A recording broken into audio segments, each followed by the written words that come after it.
تو بہت زیادہ میری ان سے پہلی ملاقات تھی، اور بہت انہوں نے مجھے ٹائم دیا، بہت مہمان نوازی کی، اور بہت زیادہ انہوں نے جگہ جہاں جہاں میں جانا چاہ رہا تھا ادھر مجھے لے کر گئے، اور بہت میں اس کے لیے کبھی ان کا یہ احسان جو ہے نہیں بلا سکتا۔ پھر وہاں پر جب کاچو سے میری مختلف موضوعات پر گفتگو ہوئی تو میں بہت زیادہ مجھے ایک خوشی ہوئی، اور یہ خواہش تھی اس دن سے کہ میں ان کے ساتھ کچھ نشستیں کروں گا۔ آپ ماشاءاللہ سے فلسفہ اسلامی، کلام، علم الکلام، اور اس کے ساتھ ساتھ آج کے جدید دور کے جو مسائل ہیں وہ، اور جدید جو فکری رجحانات مسلمانوں میں پائے جاتے ہیں، اس سے بہت اچھے سے آپ کو آگاہی ہے۔ اس کے علاوہ چونکہ ہم پاکستان میں رہتے ہیں تو یہاں پر عراق اور ایران وغیرہ کے حوالے سے خاص طور پر کچھ زیادہ چیزیں مذہبی حوالے سے نہیں آتی، تو وہاں پر جو فکری نئی تبدیلیاں لوگوں میں، فکری تحریکات یا کچھ مزید جو گروہ بندیاں ہو رہی ہیں، ان سے بھی کاچو بہت اچھے سے آگاہ ہے۔ اسی طرح میں نے ان سے ایک کلاس بھی لی، تو وہ میرا استاد بھی ہے کاچو نوازی صاحب، لیکن وہ کلاس جو ہے نا ادھوری رہ گئی۔ اب میں نے پوری کلاس آپ سے لینی ہے، دو چار کلاسز اس پہ، علم المعرفہ وغیرہ پہ، اپسٹمولوجی پہ آپ نے مجھے بہت اچھا سمجھایا تھا۔ طالب علم کے طور پر کچھ چیزیں پڑھی ہوئی تھی، لیکن آپ سے کچھ چیزیں سن کے بہت مجھے کلیئرٹی آئی۔ تو کاچو نوازی صاحب، میں آپ کا بہت شکر گزار ہوں، میں آپ کو مکمل تعارف تو نہیں کرا سکا، ٹوٹے پھوٹے کلمات اور آپ کے ساتھ اظہار تشکر کے لیے میں نے کچھ کلمات کہے، تو اللہ تعالیٰ آپ کو بہت اجر دے اس کا کہ آپ نے مجھے گفتگو کے لیے ٹائم دیا، اور آگے بھی انشاءاللہ ہم نے کچھ موضوعات پہ آپ سے دوبارہ وقت لینا ہے۔ تو آج میں جس موضوع پر آپ سے گفتگو کرنا چاہوں گا، اور اس پہ میرے عرصے سے خواہش بھی تھی کہ کسی صاحب علم و دانش سے اس موضوع پر بات کروں، اور بنیادی طور پر تو میرا موضوع یہ رکھا ہے کہ شیعت یا تشیع ہے کیا۔ تو اس کی ہم تھوڑی سی ہسٹری پہ بات کریں گے، تھوڑی سی اس کے اصول اور ضروریات مذہب تشیع اس پہ بات کریں گے۔ پھر جو شیعت کے بعد یعنی شیعت کے اندر جو کچھ مختلف فرقے وجود میں، اس پہ میں آپ سے کچھ معلومات لینا چاہوں گا، اور ابھی عصر حاضر میں جو اثنا عشری تشیع ہے اس میں کچھ فکری دھارے ہمیں نظر آتے ہیں۔ میں چونکہ یہ چیزیں پڑھنے کی کوشش کرتا ہوں، خاص طور پر عرب دنیا میں اس طرف میرا رجحان زیادہ ہے پڑھنے کا، تو وہاں مجھے کچھ چیزیں نظر آتی ہے، تو ان چیزوں پہ میں آپ سے کچھ علم حاصل کرنا چاہوں گا سر۔ بسم اللہ الرحمن الرحیم۔ آپ اور آپ کے تمام سننے والے دوستان کی خدمت میں سلام عرض کرتا ہوں۔ آپ کا بھی شکریہ ادا کرتا ہوں کہ آپ نے موقع دیا کہ اس اہم موضوع پہ اظہار نظر کر سکوں، اور آپ نے جو تعریفی کلمات کہے، میں اس چیز کا مستحق نہیں ہے، ایک ادنا سا طالب علم ہوں حوزہ علمی قوم میں۔ تو جو میں موضوع ہے اس حوالے سے دیکھیں، ایک بنیادی جو بات میں یہ عرض کرنا چاہتا ہوں کہ وہ یہ کہ اللہ تعالیٰ قرآن مجید میں ارشاد فرماتا ہے، ان الدین عند اللہ الاسلام، کہ اللہ کے نزدیک پسندیدہ دین اسلام ہے۔ تو ایک سوال یہ پیش آتا ہے کہ اسلام اگر خدا کے نزدیک پسندیدہ دین ہے، تو اس وقت جو مسلمانوں کے اندر مختلف ہمیں فرقے نظر آتے ہیں، مختلف مکاتب فکر نظر آتے ہیں، تو اس کی بنیاد کیا ہے؟ یعنی یہ سارے فرقے اسلام ہیں، یا اسلام ان فرقوں کے اندر منقسم ہے؟ اس کی حقیقت کیا ہے؟ تو دیکھیں، ایک چیز کو سمجھنے کی ضرورت ہے، وہ یہ ہے کہ دین اور فہم دین میں فرق کرنا ضروری ہے۔ دین ایک ہے، ان الدین عند اللہ الاسلام، آدم سے لے کر خاتم تک جتنے انبیاء آئے وہ ایک ہی دین کی تبلیغ کرتے رہے، وہ ہے اسلام۔ لیکن فہم اسلام ایک نہیں ہے، متعدد ہے۔ یعنی آپ دیکھیں، تشیع فہم اسلام ہے، تسنن فہم اسلام ہے، پھر تسنن کے اندر آپ جو ہے سلفی ہے، اور سے تصوف ہے، اسی طرح تشیع کے اندر اخباریت ہے، اصولی مکتب فکر ہے، یہ سب فہم اسلام کی مختلف جو ہے وہ شکلیں ہیں۔ تعبیر اسلام آپ کہیں، تفسیر اسلام کہیں، تشریح اسلام کہیں۔ تو بنیادی جو فرق ہے دین اور فہم دین میں، دین ایک ہے اور فہم دین متعدد ہے۔ دوسرا جو فرق ہے وہ یہ ہے کہ دین ثابت ہے، دین میں تبدیلی نہیں آئے گی، لیکن جو فہم دین ہے اس میں ہم دیکھیں حالات کے ساتھ، یعنی مرور زمان کے ساتھ بعض چیزوں میں تبدیلی آتی ہے۔ تو لہٰذا یہ بھی ایک حقیقت ہے کہ دین میں کوئی تبدیلی نہیں ہے، لیکن فہم دین میں زمان و مکان کے بدلنے سے فہم دین میں کچھ تبدیلی بھی آتی ہے۔ ایک اور جو بنیادی فرق ہے وہ یہ ہے کہ دین حق ہے، لیکن ضروری نہیں ہے کہ ہر فہم دین حق ہو، کیونکہ اگر آپ ہر فہم دین کو حق تسلیم کریں تو اس کا مطلب کیا ہے؟ اسلام ہی کی مختلف شکلیں ہیں، یعنی 10 اسلام ہیں اور 10 اسلام ہی حق ہیں۔ تو یہ مکتب تشیع کا نظریہ نہیں ہے۔ اگرچہ فقہی طور پر بعض مکاتب اہل سنت کا یہ نظریہ ہے کہ مثلا اگر دو مجتہد ہیں یا تین مجتہد ہیں، ان کے آراء مختلف ہیں، تو یہ سارے نظریات حق تسلیم کرتے ہیں، لیکن حقیقت یہ ہے کہ جو فہم دین ہے کہ وہ ضروری نہیں ہے کہ ہر فہم دین حق ہو، تو لہٰذا یہ جو بنیادی فرق ہے دین اور فہم دین میں، اس کو سمجھنے کی ضرورت ہے۔ اب جب ہم تفسیر کی اچھا طرف آتے ہیں تو دیکھیں، جی جی جی کاشا، ابھی میں جو پہلا میرا سوال تشیع وغیرہ کی ابتدا سے متعلق جو میں نے کرنا ہے، اس سے پہلے آپ نے بہت اچھا کیا یہ دین اور فہم دین میں جو آپ نے فرق بیان فرمایا نا، اور اس کی بہت ضرورت بھی ہے ہمارے یہاں لوگوں کو، وہ سمجھتے ہیں کہ اس میں کوئی فرق نہیں ہے، تو لیکن اس میں جو ہمارے ہاں ہم جب فقہ الاختلاف پڑھتے ہیں، تو فقہ الاختلاف میں جیسے کہتے ہیں کہ بھئی کچھ اصولوں میں اختلاف ہے، اور پھر جیسے ایک اختلاف کو کہتے ہیں خطا اور ثواب کا اختلاف ہے، وہ حق اور باطل، یعنی پہلا اختلاف تو ہو گیا حق اور باطل کا، دوسرا ہو گیا خطا اور ثواب کا۔ تو یہ جو آپ نے فرمایا کہ ایک سے زائد اگر فقہی آرا ہوں تو اس کو ہم خطا اور ثواب کہیں گے، یا حق اور باطل کہیں گے، یا اولا اور غیر اولا کہیں گے اس اختلاف کو؟ یعنی اس میں بھی آپ یہ کہہ رہے ہیں کہ ایک ہی حق ہو سکتا ہے، فقہی اختلاف، ابھی ہم اصولی اس میں نہیں جا رہے۔ جی، اب اس کی طرف انشاءاللہ بعد میں آئیں گے۔ اگر اب اچھا دیکھیں اس کے لیے وہ یہ ہے کہ بالفرض اگر دو مجتہدین کے درمیان میں اختلاف ہے تو حق پہ تو ایک ہی ہوگا، لیکن دوسرے کو چونکہ اس نے کوشش کی ہے، اس نے حق تک پہنچنے کے لیے سعی کی ہے، تلاش کی ہے، تو اس لیے وہ ممکن ہے کہ اس وجہ سے، یعنی اس پر عمل کرنے کی وجہ سے، اس پر فتویٰ دینے کی وجہ سے ہو سکتا ہے وہ مستحق عذاب نہ ہو، صحیح لیکن صحیح، ضروری نہیں ہے کہ وہ حق پر، تو انشاءاللہ اس کی طرف وہ ہم آئیں گے۔ ٹھیک ٹھیک تو ٹھیک اب ٹھیک۔ دیکھتے ہیں کہ اسلامی جو جتنے بھی فرقے ہیں، مکاتب فکر ہیں، ان کی بنیاد ہم دیکھتے ہیں اگر تاریخ اسلام کا مطالعہ کرتے ہیں تو دو ہی بنیادی ہمیں مکاتب فکر نظر آتے ہیں، ایک ہے تشیع اور ایک ہے تسنن۔ باقی آپ دیکھیں جتنے بھی گروپس ہیں، جتنے فرقے ہیں، وہ پلٹ کر انہی دو فرقوں پر یا دو مکاتب فکر پر ہی منتاج ہوتے ہیں، تو لہٰذا جو بنیادی جو دو تفسیریں اسلام کی، بنیادی دو تشریحات یا بنیاد اسلام کی دو آنکھیں کہہ لیں، وہ ہے تشیع اور تسنن۔ اساس تشیع کیا ہے اور اساس تسنن کیا ہے، اس چیز کو سمجھنے کی ضرورت ہے۔ اصل میں جو میں بخطو جس حوالے سے میں کرنا چاہ رہا تھا آپ سے بھی، وہ ہے کہ محترم غامدی صاحب کی ایک گفتگو بھی ہے، ایک لیکچر ہے کہ جس میں وہ تشیع اور تسنن کے بنیادی اختلافات پہ وہ گفتگو کرتے ہیں، تو لہٰذا اس گفتگو میں کچھ باتیں انہوں نے کی، اس حوالے سے میں گفتگو کروں گا۔ لیکن آپ دیکھیں کہ پہلے ایک سوال پیش آتا ہے ایک طالب علم کے حوالے سے، یعنی فرض کریں کہ ایک شخص جو ہے وہ مسلمان نہیں ہے، وہ تازہ اس نے اسلام قبول کیا ہے، لیکن وہ اسلام کو وہ سمجھنا چاہتا ہے۔ اسلام کو سمجھنے کے بعد جب وہ اسلام کے دائرے میں داخل ہوتا ہے تو آپ دیکھیں مختلف جو ہے وہ مکاتب فکر نظر آتے ہیں، اسلامی فرقے ہیں، اور ہر کسی کا تقریباً یہی دعویٰ ہے کہ جو میرا نظریہ ہے، جو میرا مکتب فکر ہے، یہی درست ہے، یہی حق ہے، اور باقی ان کو جو ہے نا وہ غلط یا باطل پہ وہ سمجھتے ہیں۔ تو بالکل ایک جو سوال ہے جو اساس تشیع غدیر ہے، اور یہ سمجھتے ہیں کہ اساس تسنن جو ہے وہ سقیفہ ہے۔ اب ایک سوال جو پیش آتا ہے وہ یہ ہے کہ اگر اساس تشیع غدیر ہے اور اساس تسنن سقیفہ ہے تو یہ اختلاف کیوں پیش آیا؟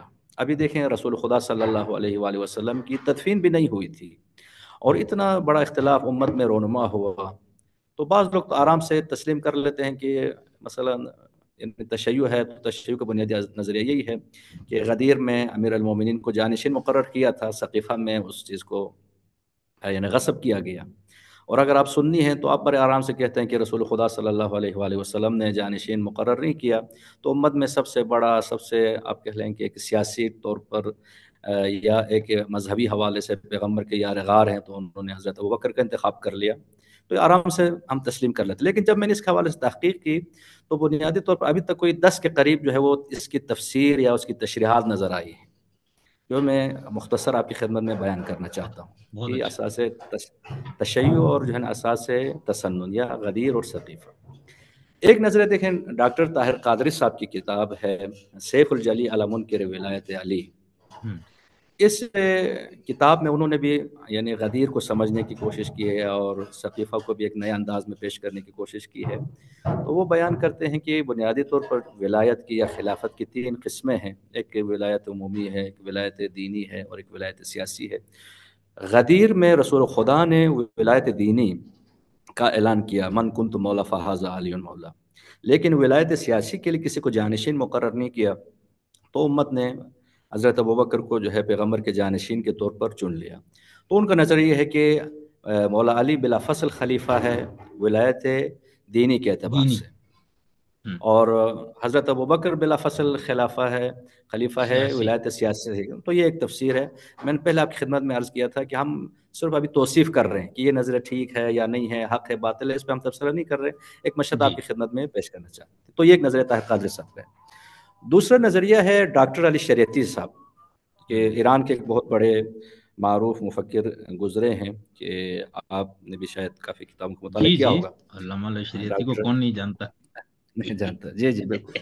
پر ان کے کچھ نظریات اختلافی بھی ہیں۔ تو جی جی ان کافی۔ اختلافی نظریات میں سے ایک نظریہ یہی ہے تسنن اور تشیع کے حوالے سے۔ تو وہ نس اور شورا کے حوالے سے ان کا ایک مقالہ ہے، جس میں وہ بیان کرتے ہیں کہ غدیر حق ہے، لیکن بیان یہ کرتے ہیں کہ جو ثقیفہ ہے وہ بھی باطل پہ نہیں ہے، حق جو ہے وہ غدیر ہے، لیکن جو ہے وہ ثقیفہ بھی درست ہے، یعنی اس کو باطل پہ وہ نہیں سمجھتے۔ اب کس طرح وہ تفسیر کرتے ہیں؟ وہ بیان کرتے ہیں کہ مثلا ایک مثال وہ بیان کرتے ہیں، پیغمبر اکرم صلی اللہ علیہ وسلم ایک غزوے پہ جا رہے تھے، تشریف لے جا رہے تھے، تو بعض اصحاب نے جانے سے روگردانی کی، لیکن ایک شرعی جو ہے نا وہ توجیہ پیش کی کہ ہم اس وجہ سے ہم نہیں جا سکتے۔ تو اگر کوئی شرعی کوئی عذر ہو، کوئی مانع ہو، تو اسلام دوسرا حکم بھی پیش کرتا ہے۔ یعنی مثلا آپ دیکھیں کہ حکم یہ ہے کہ آپ نے وضو کر کے ہی نماز پڑھنا ہے، لیکن صحیح، کبھی پانی نہیں ہے یا پانی آپ کے لیے مضر ہے، تو اس صورت میں آپ تیمم بھی کر سکتے ہیں۔ تو اصل تو یہ ہے کہ آپ نے وضو کر کے ہی نماز پڑھنی ہے، لیکن چونکہ پانی نہیں ہے، کوئی اور رکاوٹ ہے، تو اسلام دوسرا حکم بھی جو ہے نا وہ ہے کہ آپ تیمم کر کے بھی نماز پڑھ سکتے ہیں۔ تو بہرحال ان کی صحیح، ایک تفسیر ہے جو اس حوالے سے وہ بیان کرتے ہیں کہ ثقیفہ بھی جو ہے نا وہ درست ہے، ہاں، لیکن صرف ایک بات کا وہ کہتے ہیں مجھے اختلاف ہے ثقیفہ سے۔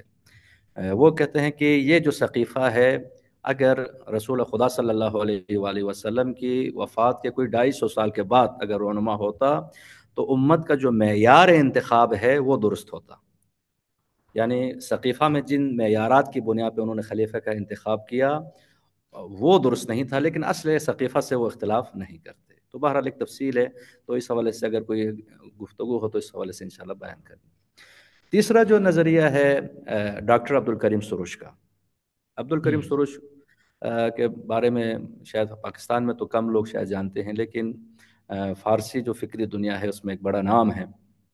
تو وہ چونکہ تعبد بے جميع مذاہب کے قائل ہیں، تو اس لیے وہ اسی سورتھائے نظریے کی مستقیمہ، جی جی ان کی بالکل، تو کتاب اس ہے حساب سے سورتھائے مستقیمہ، جی جی۔ جی جی ہم، صراط مستقیم میں، تو چونکہ ان کے نزدیک جو ہے خدا تک پہنچنے کا جو راستہ ہے، حق کے راستے ایک نہیں ہے، متعدد ہیں، تو وہ غدیر کو بھی صراط مستقیم مانتے ہیں اور ثقیفہ کو بھی صراط مستقیم ہی مانتے ہیں۔ تو لہٰذا پہلے آپ کو عرض کیا کہ اس پہ تبصرہ کرنا بھی مقصود نہیں ہے، صرف نہیں بیان کر ٹھیک، رہا ہوں۔ بہت اچھا، بہت اچھا، زبردست۔ ایک نظریہ ہے احمد کاتب کا۔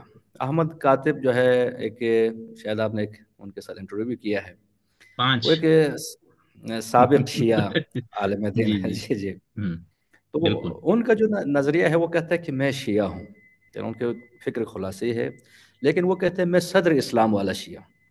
ہم، تو کہتے ہیں صدر اسلام والا شیعہ سے مراد کیا ہے؟ کہ وہ لوگ جنہوں نے بیعت ابوبکر سے تخلف کیا، ان کی بیعت نہیں کی، ان کی دلیل یہ تھی کہ علی افضل ہے، علی اعلم ہے، علی اعدل ہے، تو لہٰذا وہ علی کو افضل سمجھتے تھے۔ یعنی ان کے نزدیک یعنی مولا علی کی خلافت پہ کوئی نص نہیں تھا، لیکن وہ یہ ہم، سمجھتے تھے کہ امت میں پیغمبر کے بعد علی جیسا کوئی شخص نہیں ہے جو علم میں، تقوی میں، عدالت میں علی کے معیار کا ہو، تو لہٰذا وہ کہتے ہیں کہ میں مولا علی کو افضل سمجھتا ہوں، عالم سمجھتا ہوں، اور میں یا خط خلافت کے لیے بھی علی کو حقدار سمجھتا ہوں، لیکن باقیوں کو جو ہے چونکہ نص نہیں ہے اس وجہ سے وہ غاصب بھی نہیں مانتے۔ یہ احمد کاتب کا نظریہ ہے۔ نص سے جلی اسی نہیں ہے وہ طرح کہتا جی جی، ہے، ہاں، اسی ہم، طرح کے نظریہ ہے احمد قبنچی کا، ایک نظریہ ہے، وہ بھی ایک ہم، شیعہ، سابق شیعہ کہہ لیں، عالم دین ہے، آپ ان سے شاید افکار سے آگاہ بھی ہیں، ان سے انٹرویو کیا ہے اچھا نہیں اچھا، کیا؟ ٹائم لیا ہوا ہے میں نے۔ اچھا اچھا، تو بہرحال وہ بھی جو ہے نا وہ مرجعیت سیاسی، مرجعیت دینی، مرجعیت فکری اور ان چیزوں کو وہ تقسیم کرنے کے بعد جو ہے وہ یوں سمجھ لیں جو طاہر قادری صاحب کے نظریے کے قریب قریب ان کا نظریہ ہے، بس اصطلاحات جو ہے وہ مختلف ہے، صحیح یعنی ان کے صحیح۔ نظریے کا خلاصہ بھی جو ہے وہ یہی ہے۔ اسی طریقے سے ایک نظریہ ہے شہید باقر صدر کا، اس کو ذرا سمجھنے کی ضرورت ہے صحیح۔ کہ اس سے پہلے بھی ایک نظریہ ہے، لیکن چونکہ بہت سارے افراد کا بھی یہی نظریہ ہے، لیکن کوئی بڑا نام نہیں ہے اس حوالے سے، اگر آپ کے ذہن میں تو بتا دیں۔ ان کا نظریہ ہے کہ پیغمبر اکرم نے مولا علی کو جو ہے ایک کینڈیڈیٹ کے طور پر غدیر میں پیش کیا تھا، یعنی خلافت کے میرا کینڈیڈیٹ یہ ہے، اگر آپ اس کو تسلیم کرتے ہیں تو ٹھیک ہے، اگر تسلیم نہیں کرتے تو آپ کو اختیار ہے کسی اور شخص کو بھی جو ہے وہ تسلیم کر سکتے ہیں۔ شاید شرف الدین صاحب کا بھی نظریہ وہ جو امامت در قرآن میں تقریباً شاید ایسا ہی ہے، اگر مجھے اشتباہ نہیں، کیونکہ بہت عرصے پہلے اس کتاب کا مطالعہ کیا تھا۔ ہم یہ کہہ رہے ہیں باقر الصدر صاحب کا یہ نظریہ بتا رہے ہیں ابھی آپ؟ نہیں نہیں، یہ نظریہ بتا رہا ہوں مثلا آغا شرف الدین جیسے افراد کا، شاید اچھا اگر اس میں طرح کے، ٹھیک ہے ٹھیک ہے اس طرح کے ٹھیک ہے، افراد کا۔ باقر الصدر کا بھی آپ بتائیں گے؟ جی جی، شہید باقر صدر چونکہ ایک بہت بڑا نام ہے کہ فکری حوالے سے اور علمی حوالے سے شاید اس یعنی دور میں یعنی بہت کم افراد ایسے گزرے ہیں، خصوصاً حوزہ علمیہ بالکل، نجف میں، کہ جو واقع تحریکی حوالے سے متنوع ہے بھی۔ روزگار سے تحریک حوالے سے۔ تو وہ بیان کرتے ہیں کہ دیکھیں کہ ایک حوالے سے، چونکہ آپ کے لیے یہ کہنا تو بہت آسان ہے کہ غدیر میں پیغمبر نے جانشین مقرر کیا اور ثقیفہ میں جو ہے نا وہ غصب ہوا، یا یہ پیغمبر نے کسی کو جانشین ہی مقرر نہیں کیا۔ تو دیکھیں یعنی ایک بنیادی سوال تو ایک طالب علم کے ذہن میں آتا ہے نا، فرض کریں ایک آدمی جو ابھی تازہ مسلمان ہونا چاہتا ہے، یعنی یہ کیسے ممکن ہے کہ 23 سال رسول خدا نے جن افراد کی تربیت کی، جن کو ساتھ رکھا، ابھی پیغمبر کی تدفین نہیں ہوئی، یعنی وصیت پیغمبر کو انہوں نے فراموش کیا، یعنی ایک آدمی کے لیے سمجھنا ذرا آسان نہیں ہے۔ ہم، دوسری طرح یعنی یہ اہل تشیع کے نظریے کے حوالے سے ایک سوال پیش آ سکتا ہے۔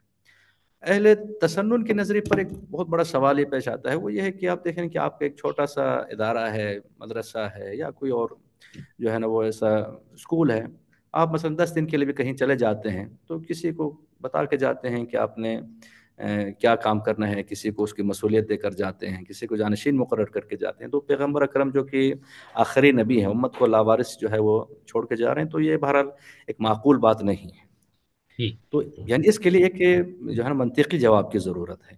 شہید باقر صدر کی کتاب ہے نشأۃ الشیع و تشیع، یعنی اس کتاب کا جو ہے نا وہ مطالعہ کرنے کی ضرورت ہے واقعا۔ تو اس میں وہ بیان کرتے ہیں، اس کا کہتے ہیں ترجمہ بھی ہماری آغا جو شرف الدین نے کرایا ہوا ہے۔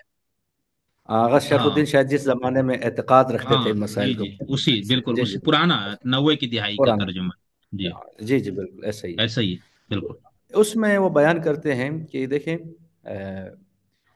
اگر آپ اس چیز کو سمجھنا چاہتے ہیں کہ پیغمبر کے بعد اختلاف کیسے رونما ہوا، تو شہید باقر صدر ہوں بیان کرتے ہیں کہ آپ یہ جو سوال ہے یہ درست ہی نہیں ہے کہ پیغمبر کے بعد اختلاف کیسے رونما ہوا۔ کہتے ہیں اس اختلاف کو حیات پیغمبر میں تلاش کرنے کی ضرورت ہے۔ ہوں کہتے ہیں یہ جو اختلاف پیغمبر کی زندگی میں پیش آیا تھا وہ اختلاف کیا تھا، یعنی اس کو سمجھنے کی ضرورت ہے۔ بڑی دقیق وہ بات کرتے ہیں کہ پیغمبر کی زندگی میں اصحاب پیغمبر دو گروہوں میں منقسم ہو چکے تھے، دو تفکر رائج ہو گئے تھے پیغمبر کی زندگی میں۔ بعض لوگوں کا یہ نظریہ تھا کہ جو بھی پیغمبر بیان کرتے ہیں، وما ينطق عن الهوى ان هو الا وحی یوحى، یعنی پیغمبر اشارہ بھی کرتے ہیں، پانی بھی مانگتے ہیں، نجی زندگی میں بھی، یعنی ہر بات جو ہے وحی الہی کے مطابق ہوتی تھی۔ ٹھیک دوسرا ٹھیک۔ ایک تفکر تھا کہ نہیں، پیغمبر اکرم صلی اللہ علیہ وآلہ وسلم اپنی جو نجی زندگی میں یا دنیاوی معاملات میں وہ ایک عام انسان کی طرح جو ہے وہ سلوک کرتے تھے، لیکن جو غیبیات کا تعلق ہے، مثلا آپ نے نماز کس طرح پڑھنی ہے، روزہ کس طرح آپ نے رکھنا ہے، وضو کے مسائل، قیامت کے مسائل، یہ تو وہی ہے۔ لیکن جو دنیاوی جو معاملات ہیں، مثلا تجارت کے حوالے سے یا مثلا زراعت کے حوالے سے، یعنی کھانے پینے ان چیزوں کے حوالے سے، ضروری نہیں ہے کہ پیغمبر جو ہے وہ ہر بات پیغمبر کی وہی ہوتی ہے۔